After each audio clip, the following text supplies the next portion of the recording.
How you doing? Can you hear me? Yes. How are you today? Good. How are Awesome. you? I am well, thank you. I am well. Thanks for joining. Um, your name is Lucy. Where are you out of? What area are you in, Lucy? I'm in Schaumburg. Oh, Schaumburg, Illinois. Yeah. I know where that's at. Mhm. I had family there. Oh, yeah. It's a busy city. Yeah, I mean, I was there 30 years ago. I'm sure it's changed. Yeah. They have a bigger mall, Woodfield Mall. Yep, I remember they did. Yeah. Yeah.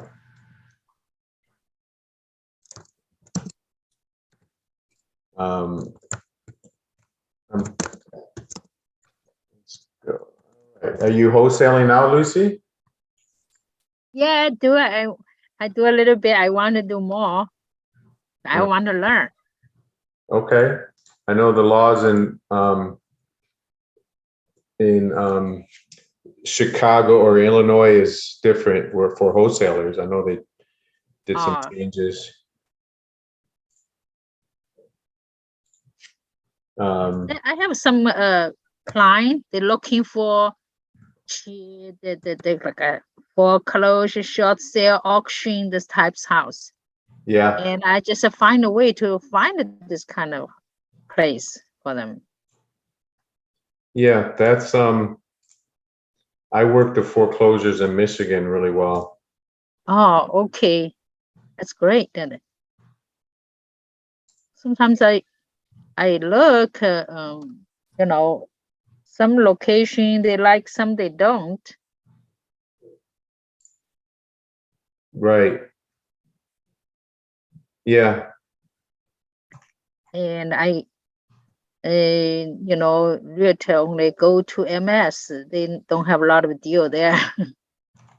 Everybody see it. Yeah. Yeah.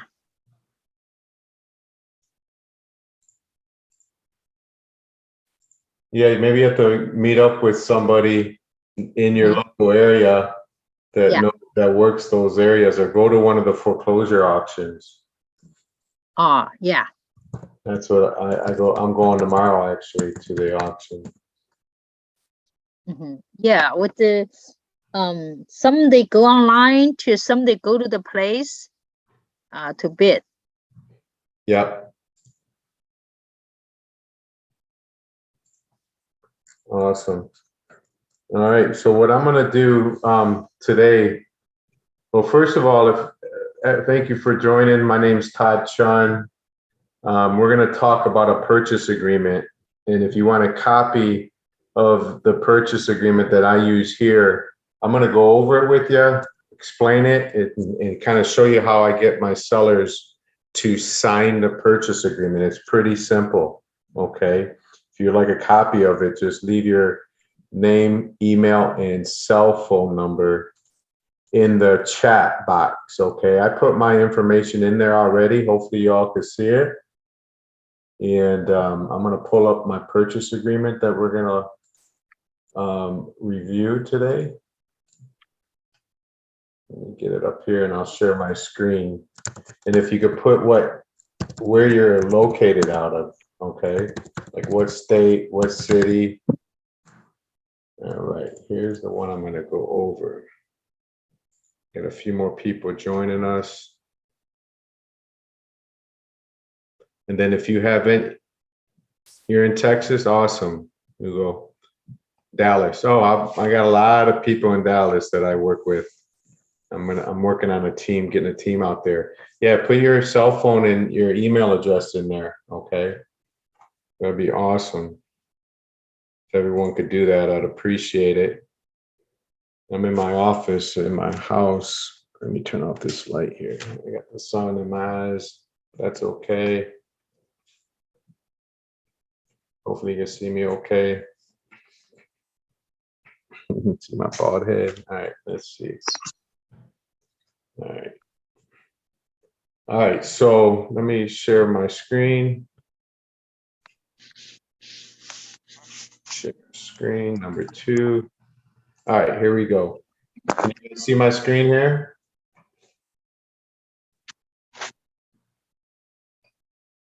Okay. Hopefully you can see it. Yeah. Okay, perfect. Thank you for answering. I appreciate that. All right, so this is a purchase agreement. It's like 2 pages long, and then the third page is where they sign, okay? And I print this one out, and then I have other ones that I write on. Like here's an example of one I would write on. I just change the date, put in the buyer's information, and then this is one that I might email to somebody, or I might set it up the e-sign. But I print out a bunch of these, and I put these in my card, okay? And all right, let me see. So if you guys could, trying to mute you. All right, perfect. All right, so right here, you put in the date, obviously, okay, and then the seller, I put the seller's information up here. Like if I'm sitting there with the seller, I'll write it right in there. And then here I put TC, my company name, okay? Sometimes if you don't have an LLC, what you could put in there is your name, okay? And you could put as, what do they call that? As it's like you're gonna assign it. It's successors and or assigns, okay? It's successors and or assigns. All right, I could just write it in there, so it'd be like it's successors and or assigns. That means you're gonna probably assign it to somebody else. So Todd, Chunn, comma, it's successors and or assigns. So that would be the name. Okay, but I usually use my LLC. All right, all this, and then I put in the county, the state of Michigan, and then I put in the address. Okay, and then the total purchase price goes right here. I just write it right in there. And then here's where it says terms of payment. I just check the box cash. Okay, even if someone's getting a hard money loan or something like that, it's still going to be cash. All right. And then closing, I put usually 30 days out. So today's 8/10/2022. So I might make this for 9/30/2022. Give me more time. Okay. Usually I don't need over 30 days. But, you know, whatever you could get away with at the closing, I mean, at the signing, they'll sign anything at this point because it says closing shall be on or before, then I'd put 9/30/2022, or I'd put 9/10/2022, something like that. All right, closing costs. 9 times out of 10, the way I sell my deals, the buyer is going to pay all the closing costs. So I would cross that one. Okay. I would check that box there, buyer to pay all closing costs and the seller to pay no closing costs. All right. Prorations, I really don't even need to know about any of the stuff. All right. And then let's see here. All right, so here's the notices. This is important. Number 10, it is agreed and understood by all parties that buyers may, at his or hers, or its sole option, to file and register a claim of interest of a memorandum of this purchase agreement with the Register of Deeds for the county in which the property is located. This will remain in place if seller or anyone associated with the sale of the house does not perform on this contract. Okay, so what that means is let's say someone signs this contract, you order title, and you're looking for a buyer, and you're ready to close on it, or you reach out to your seller to just give them an update, and they say, I don't want to sell it anymore. Okay, I got a higher price, or anything like that. I usually don't respond to them at that point.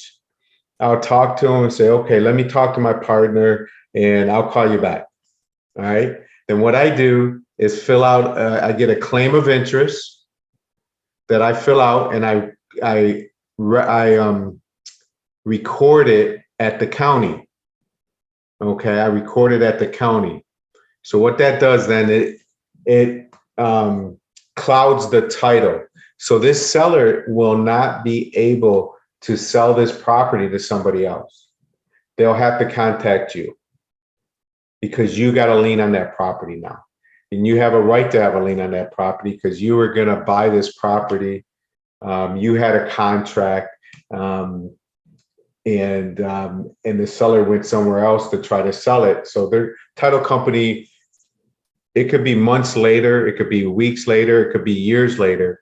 A title company might reach out to you and said, you know, I see you had a lien on this property, a claim of interest for such and such of address. And you could say, yes, I had a purchase agreement. We were going to buy the property, and the seller backed out, or the seller ghosted me or whatever. And I had a quick question. yes, sir. Is a lien just a claim of interest? That's what this claim of interest would be. This would be a lien on the property. Yeah. No, but the word lien itself, like, what does that mean? I've heard like tax liens and stuff like that, but I didn't really understand what it meant. Yeah, 100%. Good question. So a lien is many different things. It could be a home improvement loan. It could be a mortgage. Someone has a mortgage on that they owe. That could be a lien on a lien. It's a mortgage lien. It could be anything recorded. Taxes could be a lien. Anything that might be recorded on the title. It might have a different name, but technically it is a lien is like against the property. Means if you want to have clear title, they have to have a discharge of lien or discharge of mortgage, is what would need to be prepared. Okay, so it either need to be paid off. Like someone would have to pay me whatever number I want. If I say, look, if you give me $3,000 at closing, I will sign a discharge. Or if you give me 5,000, so you can make it any number you want. If you go too high, they might elect to take you to court and sue you. So you try to make it a number where it's just low enough, but it's high enough, but low enough for them not to sue you, if that makes sense.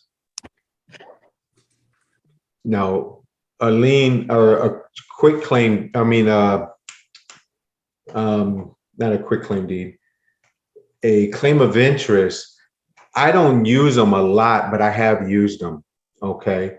I might use them a handful of times in a year, but our purchase agreement gives us the right to file a claim of interest. It doesn't mean we have to, okay? If someone backs out of a deal, and you don't have to file a claim of interest, but it's a way. If you got a really good deal and another wholesaler swoops in there and tries to steal it from you or something like that, I would suggest you might file a claim of interest, okay? And all right, so the condition of the property, it says seller understands there will be no appraisals, no repairs requested to be done by the seller. Buyer shall be permitted to conduct a walkthrough inspection of the property within 24 to 48 hours of the closing for buyer to confirm that the property is in the same condition as existed on the date of the agreement. If the buyer is not satisfied in its sole discretion that the property has been maintained by the seller in the same condition, buyer shall have the right to terminate this agreement. Okay, that's one escape clause that you have to get out of a contract if you need to. Okay, which I don't like using those, but you gotta, sometimes you have to, especially when you're just starting out. All right, occupancy and possession. So there's a few boxes here. The property is vacant and will be given occupancy at closing, empty of possessions. I used to put empty of possessions and debris, but 99% of my houses, I buy them with all the junk inside the house. Okay, we will clean them out. All right, that's why I get them cheaper. So I don't put debris, I only put empty of possession. So when you close on this deal, they can't come back and say, oh, I had stuff in my house. No, they delivered it vacant, and we'll have occupancy at closing, empty of possessions. That's one way. If if they're occupying the property is occupied by seller or family members, and buyer will be given occupancy at closing, empty of possession, same type of thing.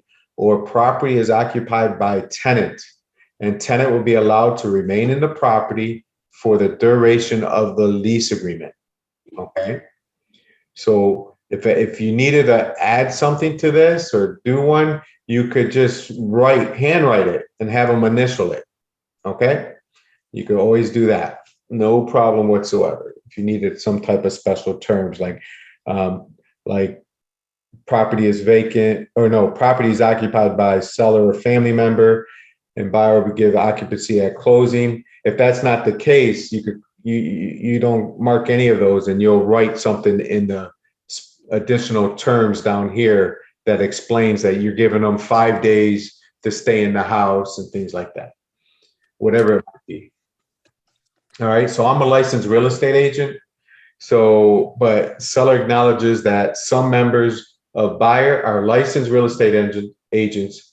However, there are no agency relationships being established by the agent, and buyer is a real estate investor and is buying the property with the intent to make a profit. Okay, it kind of tells everyone we're here to make a profit. So here's the important one: assignment of contract. Seller agrees that the buyer may market it, list on the multiple listing service, the MLS, negotiate and resell the property to a third party via assignment of contract.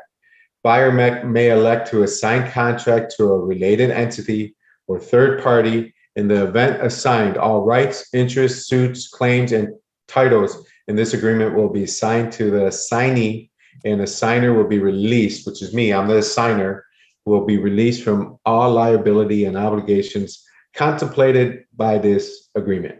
Okay, so that gives you the right to assign it.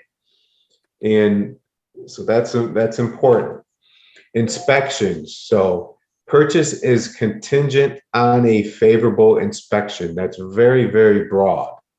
Okay, that's an escape clause, because 2-3 weeks down the road, if I can't turn this house, I can get out of it, because I'll let them know that my partner, we came out there, my partner looked at it, and we didn't have a favorable inspection. And that's all I would say. I wouldn't go into it much further, because the more you say, the more you could get in trouble, or dig yourself a hole. All right. Sellers should make property accessible to buyer and or buyer's lender, partners, assignee, contractor, appraiser, or inspectors prior to closing. Buyer hereby acknowledges that property be sold as is to the terms of the agreement. As such, buyer will not request repairs or updates to the property from the seller as a requirement for settlement, and the seller hereby provides no guarantees as the working order of any aspect of the property. The buyer will have access to the property for inspections upon agreed appointment with seller. Okay, so that's kind of tells you about getting in the house, and they're not doing any repairs. We understand all that. So if there's a default, the buyer defaults on this agreement, all deposits will be retained by the seller. Okay, that's the only recourse they have. Now, I don't put down earnest money deposits in none of my agreements. I know some people do. Some people put $100, $1,000, $500, $10. But I know a contract is considered, I forget the term that they use, but a contract is considered like instead of Good a faith? payment. What's that? Is it like good faith? Yeah, there's another word for it, and I should know it. No, it'll come to me in a minute. But a contract would, you don't have to have money to make something a contract. You know, a contract, if they sign it and agree upon it, that's good enough. You don't have to have a security deposit. I mean, an earnest money deposit. Okay. Now, additional terms I might put just to make it look good. I might say seller is selling as is, and buyer is buying as is. Okay, I might do that. I might say buyer is paying all closing costs. And then I might say buyer is a licensed real estate sales person in the state of Michigan. Okay, I might write that in there just to give me some other things to talk about. Okay, so let me go over a purchase agreement. Let me cross this off, so I don't want that in there because I print that one all the time. So here's the purchase agreement that I did recently. All right. That's not a good one. That's not a good example. That's a different type of deal. Hang on.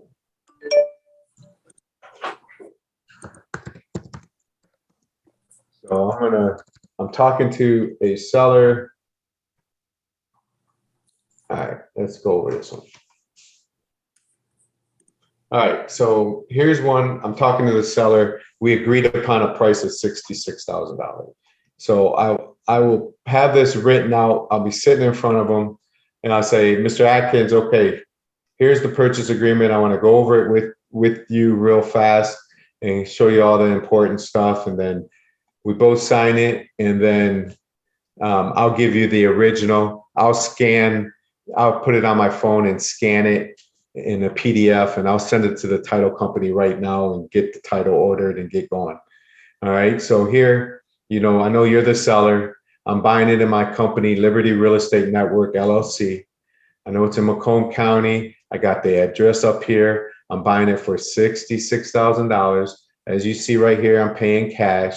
We're going to close on or before 8/16/2022. Sometimes I can close faster. And then, what's that? I thought someone said something. All right, cool. Sometimes we can close faster. I'm going to pay all the closing costs, and the seller, which is you pay no closing costs. Okay. And that's what it would say here, but for some reason it doesn't. And then I would go down here. There's no seller disclosures. I know the property is going to be vacant at closing. And right here it says that, you understand that we're a real estate broker. I'm buying it as is, and you're selling it as is. And buyer is responsible for anything you leave behind in the house. Okay. All right. So sign right here. Boom, boom. I sign it. I make a copy of it and I hand it to them. That's how easy it is. They never read it. Remember, we are talking to people that have a problem. When you're doing wholesaling, we're in the business of, or I don't want to say in the business, but I guess we're in the business. We are looking for people. Sorry. We're in the business of finding people that have problems and trying to solve their problems for them. Right. And then that's why they don't ask. If you never talk about an earnest money deposit, they won't ask for an earnest money deposit. Only time they ask for that if they have a real estate friend that is with them or told them to say this or told them to say that. But that very rarely happens. Okay. But that's pretty much exactly how I go over a purchase agreement with somebody. It's just what I told you. Is I just go over it, boom, boom, boom, and they read it. I tell them all the important stuff. And then after they sign it, I make copies. I say, look, I'm gonna order title right now, and I'm gonna get going on this. I'm gonna call you in a few days. I'm gonna need to bring some people through here. Once I get the title back, here and there, I got a property manager, maybe my investor partner, some contractors, things like that. If I could, I usually try to get a key from them right then and there. Depending on the neighborhood, I don't like to put a lockbox on the house because I don't want someone to break into the house and steal something. And then because there's a lockbox on there, and a lot of times I might just, instead of the seller meet me there, because a lot of them, they don't live in the property. I would either, if they don't give me a key, I'll just go pick up a key from them.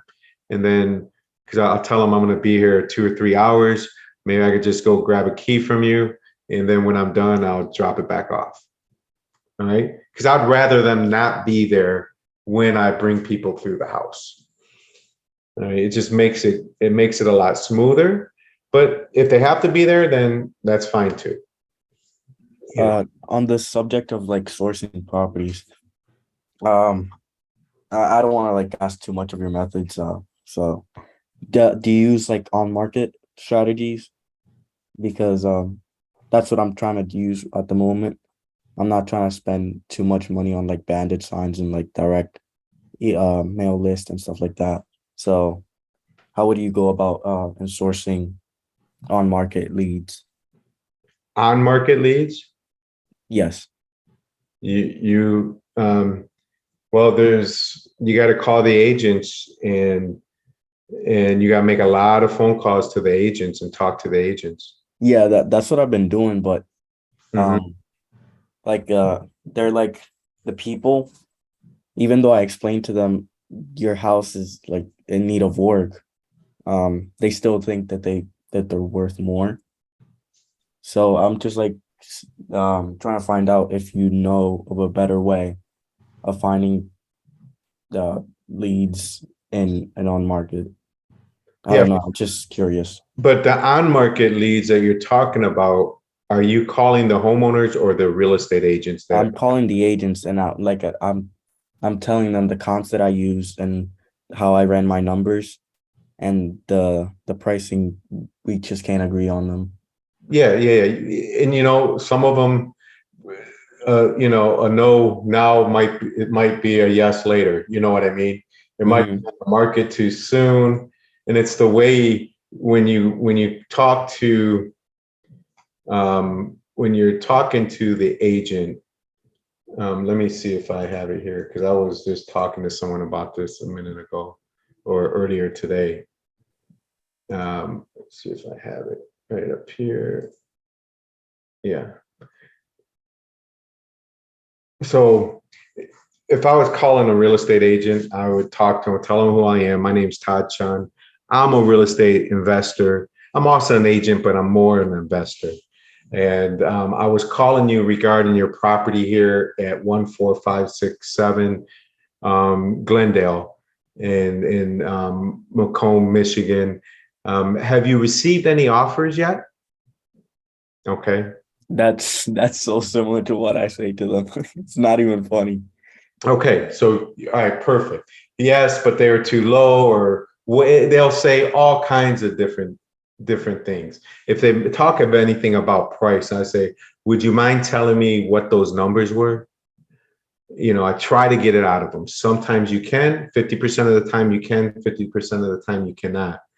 And you go, well, I'm an investor, as I told you. I'm looking for this type of property. I actually had one over, and I would find an area like over, where this street is or that street. Yeah. And we're all ready to go. This guy was going to flip the property. And during our inspection period, I don't know how no one ever told anything, but the basement foundation was messed up. I mean, it wasn't a little messed up. It was a lot messed up. Besides that, I was ready to go and close on it, so I'm just looking for another one. And then I might ask him a little bit, well, why hasn't the owner done any work to it? Why won't they update it or do some remodeling to the property to maybe get it sold fast or sell it for more money? And then I let them talk. Wait, quick question. Well, like interrupting question. Yeah, That yeah, I know that saying that you would buy a property like close by will build rapport and like get your credibility up. But yeah. what if I haven't been offering on that specific area? Like building, like carrying yourself well and speaking confidently. That's obviously how you build rapport over a phone call. But um, I, I don't know if you could tell, but I'm pretty young, so I Yeah. don't. Sometimes they can pick that up, My and partner and I, you could say my partner and I, you work with a partner, we're looking, you can always talk about your partner, you know what I mean? And mhm, who's your partner? Well, Todd Chunn, pick someone that, someone that you could, you can always call me. I'm your partner if needed, but someone you might know, another investor, a flipper that you might sell houses to could be your partner. So you can always say your partner and I. So when you first call them, you could say, look, I work with an investor and we're buying flips. I'm managing the projects and he's bringing the money. We're both doing a little bit of the work. We got a pretty good thing going on here. You know what I mean? Just talk with confidence when you do it, and just bring a third party in there. okay. That's what I would suggest, and after you do a few, and then it'll be by yourself. Like when I cold call someone, I tell them I work with a group of investors. I don't say my name's Todd with TC Deals or my name's Todd with Jensen's Properties. I said, hi, ma'am, how you doing? My name's Todd. I work with a group of investors and we're looking to buy some more properties in your neighborhood. Actually, I would like to buy 3 or 4 more properties. I seen this house and your house over at 1234 Asbury Park, and I was just reaching out to see if you ever thought about selling. And that's pretty much it. All right. That's kind of how I take it from there. Okay. But when you call the agents, really you build a rapport with an agent, even if they won't take this house. And you can always say, well, can I follow if I see it still available in 3 or 4 weeks? Can I call you back? Do you mind? They're going to say no. I mean, excuse me, they're going to say yes. And then you say, if you please give me first opportunity to buy these properties before you list them. Now, I'm not talking about a pretty house that you could sell in 2 seconds. A homeowner is going to get a mortgage. I'm talking about one that needs a lot of love. If you have one of those properties, please call me. I'll give you our best number. We could close fast. You could always with me. If I buy one, you're selling the MLS or you bring to me, you could make both sides of the commission. All right. So you're always trying to, follow up with, or building that rapport. So maybe they'll come to you with a deal. If you get a house that's so ugly, no, you don't even want to list it. It's not going to make you enough money.